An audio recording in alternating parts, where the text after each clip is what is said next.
George Russell then.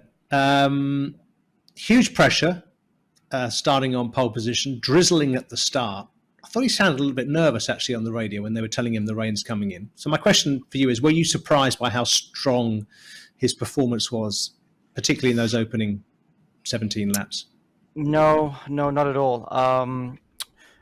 I expect this from him. That's how highly I regard him. You know, he knows the stage was set yesterday for a win. You know, if he could have won yesterday in whatever the conditions were, that would be putting him up there. It would be the sort of drive that we saw, like maybe Senna at Estoril, or even Alonso's first win at Hungary and stuff. You know, it's a sort of drive where if he'd won, people would be saying, "Wow, this guy's really going to be good." So his first stint was mega. His first stint was really mega, and I expected that from him.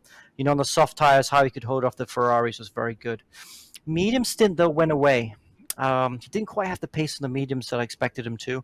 Hamilton was a lot stronger.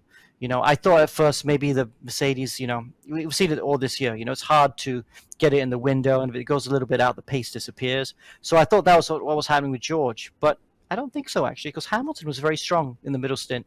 And, of course, in the last stint when he had the soft tires on. So I think George will be looking at that thinking, you know, I think I could have done a bit better there. And he'll be looking at the data and seeing what happened in the middle stint, what happened in the last stint, what could I have done differently to have been a bit better.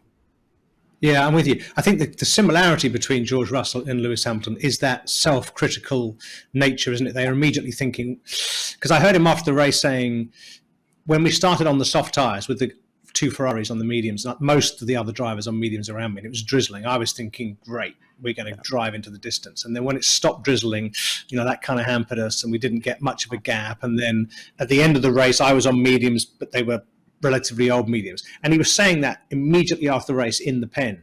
And it told me he has a kind of helicopter view, right, as all the greats do, of exactly what was going on in his race and knew all the details, was already analysing it. It's very impressive.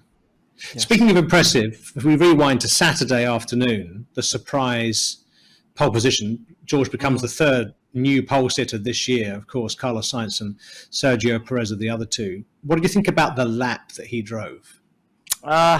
It's fantastic. I mean, he didn't even set a purple sector, purple speed trap, just green, and just maximize everything from that car.